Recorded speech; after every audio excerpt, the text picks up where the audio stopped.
Hello everyone, and welcome back to the channel. Today we have another year in gaming video, and this time we're taking a look at the year 1992. The year was 1992, and a lot was happening around the world.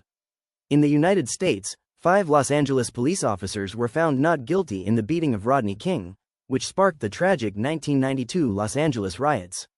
Later that year, Bill Clinton defeated George H.W. Bush and independent candidate Ross Perot to become the 42nd President of the United States.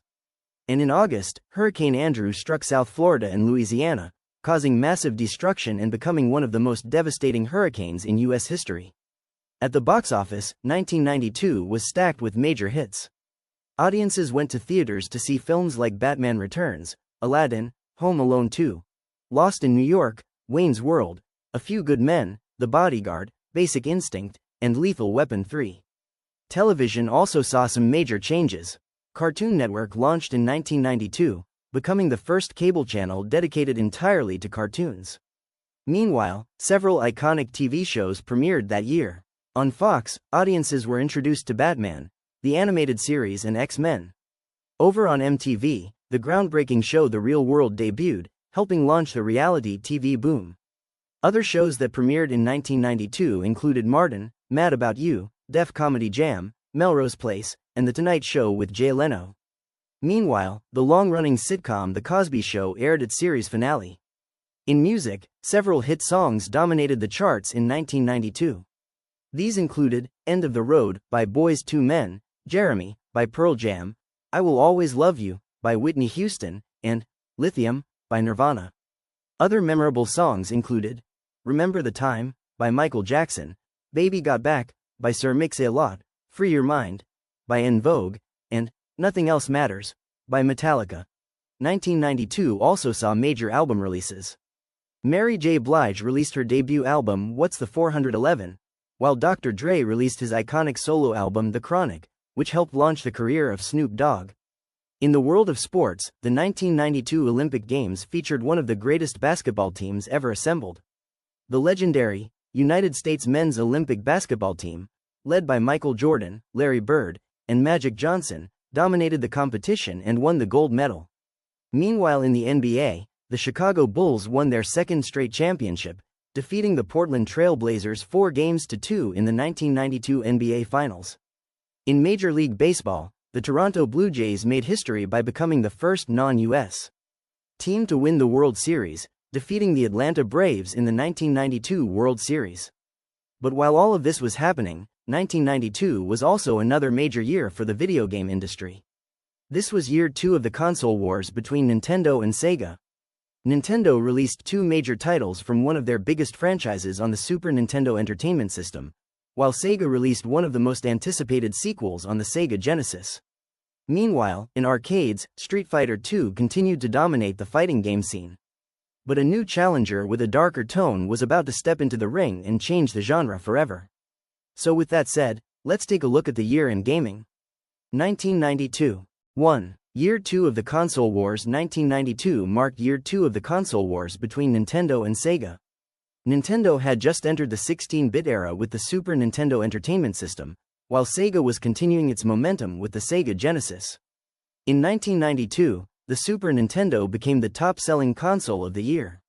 Many longtime Nintendo fans were eager to get their hands on Nintendo's powerful new 16-bit system, especially as the company began lowering the price of the console to around $149.99, making it more affordable for many gamers. But Sega wasn't far behind. The Sega Genesis was still selling extremely well, thanks to its strong library of games and its growing reputation as the cooler, edgier alternative to Nintendo. For the first time ever, 2 different companies held the number 1 and number 2 spots in the console market, showing just how intense the competition had become. The console wars of the early 1990s were all about competition, innovation, and debate among gamers over which console was better. And unlike today, where console debates on social media can sometimes turn toxic, the console wars back in 1992 were mostly fun arguments between friends on the playground or at the arcade. Both Nintendo and Sega pushed each other to improve, and that competition ultimately helped drive the video game industry forward. 2. Sega unleashes Sonic the Hedgehog 2. A year earlier, Sega introduced the world to a brand new mascot with the release of Sonic the Hedgehog on the Sega Genesis. The blue blur quickly became Sega's answer to Mario and helped the Genesis gain serious momentum in the console wars. Then in 1992, Sega released one of the most anticipated sequels of the year, Sonic the Hedgehog 2. The game introduced players to a brand new character, Miles, Tails, Prower, Sonic's loyal sidekick.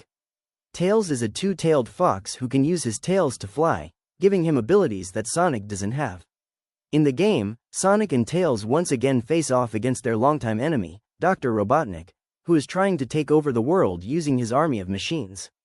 Players could control either Sonic or Tails, and the game even included a two-player mode, where one player controlled Sonic while the other controlled Tails. Each character had a different style of gameplay. Sonic relied on his incredible speed, racing through levels at a blistering pace. Meanwhile, Tails could fly using his twin tails, allowing players to explore levels in a different way.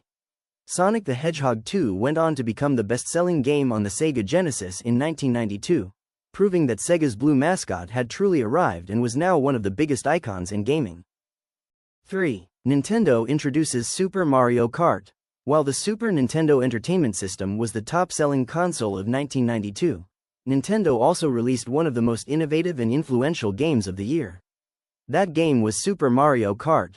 Instead of the traditional platforming gameplay that fans were used to with Mario, Nintendo introduced something completely new: kart racing set in the world of the Mushroom Kingdom. Players could choose from several familiar characters, including Mario, Luigi, Princess Peach, Bowser, and Donkey Kong Jr., each racing through tracks inspired by locations around the Mushroom Kingdom. What made the game stand out was its unique racing mechanics and its use of power-ups, which allowed players to attack opponents, defend themselves, and create chaotic and fun races. Super Mario Kart quickly became one of the most popular games on the Super Nintendo in 1992, and it marked the beginning of one of Nintendo's most successful franchises. Over the years, the Mario Kart series would go on to appear on nearly every Nintendo console, becoming one of the most beloved multiplayer racing franchises in gaming history. But it all started here, in 1992, with the original Super Mario Kart. 4. The Legend of Zelda: A Link to the Past arrives in North America. Another major moment for Nintendo in 1992 was the North American release of The Legend of Zelda: A Link to the Past on the Super Nintendo Entertainment System. The game had originally been released in Japan in late 1991 on the Super Famicom, but several months later it finally arrived in North America in 1992. Fans of the series had been eagerly waiting to see how the franchise would evolve on Nintendo's new 16-bit hardware. In the game, players take control of Link as he journeys across the Kingdom of Hyrule. His mission is to defeat the evil Demon King Ganon and rescue the descendants of the Seven Sages. One of the biggest changes was the return to the top-down adventure style from the original The Legend of Zelda. However, thanks to the power of the Super Nintendo, the game featured much better graphics, improved sound, and deeper gameplay. For many Zelda fans in the United States, this was their first chance to experience the series on the Super NES, and expectations were incredibly high. The Legend of Zelda: A Link to the Past would go on to become one of the most beloved games in the entire Zelda franchise. And interestingly, it would also end up being the only original Zelda game released for the Super Nintendo. But for fans, the wait was more than worth it. 5. Mortal Kombat challenges Street Fighter II. While consoles were battling it out in the living room, the arcade scene in 1992 was still huge. And one game in particular had been dominating arcades around the world: Street Fighter II from Capcom. Released the year before, Street Fighter II had completely revolutionized the fighting game genre. Arcades were packed with players lining up to choose characters like Ryu and Chun-Li as they battled head-to-head. But in 1992, a new challenger stepped into the arena. That challenger was Mortal Kombat from Midway Games. Unlike Street Fighter II's colorful, animated style, Mortal Kombat took a much darker and more realistic approach. The game used digitized actors to create its characters, giving it a look that stood out from other fighting games at the time. Players could choose fighters such as Liu Kang, Johnny Cage, and Scorpion as they battled in a deadly martial arts tournament. But what really made Mortal Kombat stand out were its infamous fatalities, brutal finishing moves that allowed players to defeat their opponents in shocking ways. The violence quickly became controversial, but it also made the game incredibly popular in arcades. Suddenly, Street Fighter II finally had a true rival. The arrival of Mortal Kombat helped spark a new arcade fighting game rivalry, and it would eventually lead to major debates about violence in video games and the creation of the Entertainment Software Rating Board just a few years later. In the end, 1992 proved that the fighting game genre was bigger than ever. 6. Street Fighter II Champion Edition keeps the crown. While Mortal Kombat was quickly becoming a major rival in arcades, Capcom wasn't about to give up its crown so easily. In 1992, Capcom released an upgraded version of their hit fighting game called Street Fighter II Champion Edition. This new version improved upon the original Street Fighter II in several ways. One of the biggest additions was that players could finally choose the 4 powerful boss characters as playable fighters. Those characters included Balrog, Vega, Sagat, and the main villain of the series, M. Bison. For arcade players, this was a huge deal. These bosses had previously only appeared as final opponents, so finally being able to play as them added an entirely new level of excitement. Street Fighter II Champion Edition also allowed players to choose the same character as their opponent, something that wasn't possible in the original version. All of these additions made the game even more popular in arcades, and it helped prove that despite the rise of new challengers like Mortal Kombat, Street Fighter II was still the king of fighting games in 1992. 7. Street Fighter II comes home to the Super NES. Another huge advantage that Nintendo had in 1992 was bringing the arcade hit Street Fighter II to home consoles. That year, the game was released on the Super Nintendo Entertainment System, giving fans their first real chance to experience the legendary fighting game without having to go to the arcade and spend a pile of quarters. For many players, this was a dream come true. Now they could battle their friends at home using characters like Ryu, Ken Masters, and Chun-Li right from their living rooms. While the graphics weren't exactly the same as the arcade version, fans didn't really mind. What mattered was that Street Fighter II was finally playable at home, and it quickly became one of the most popular games on the system. In fact, Street Fighter II became one of the best-selling games on the Super Nintendo, and it helped make the console a must-own system for fighting game fans. For a while, this gave the Super Nintendo a major edge over the Sega Genesis, since Nintendo's console was the only one that could play Street Fighter II at home. However, Sega fans wouldn't be left out forever. The following year, Street Fighter II Champion Edition would also arrive on the Genesis, giving Sega players their own chance to experience the legendary fighter. But in 1992, the message was clear: if you wanted to play Street Fighter II at home, the Super Nintendo was the place to do it.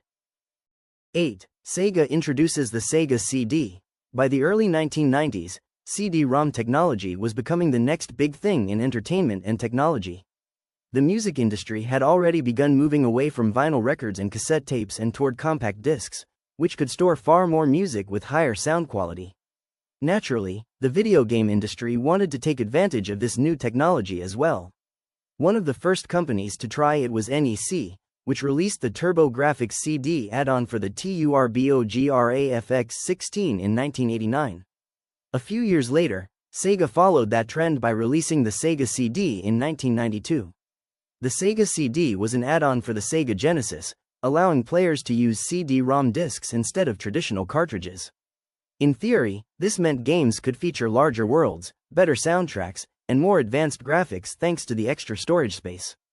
Several notable games appeared on the system, including titles like Echo the Dolphin and Final Fight CD. Around this same time, Nintendo was also experimenting with CD technology.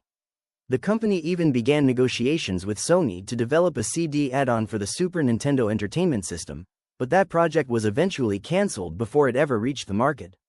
Unfortunately for Sega, the Sega CD struggled to find a large audience.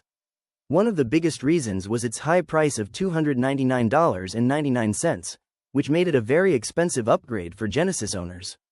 While the Sega CD introduced interesting ideas and new technology, it ultimately wasn't the system seller Sega had hoped for.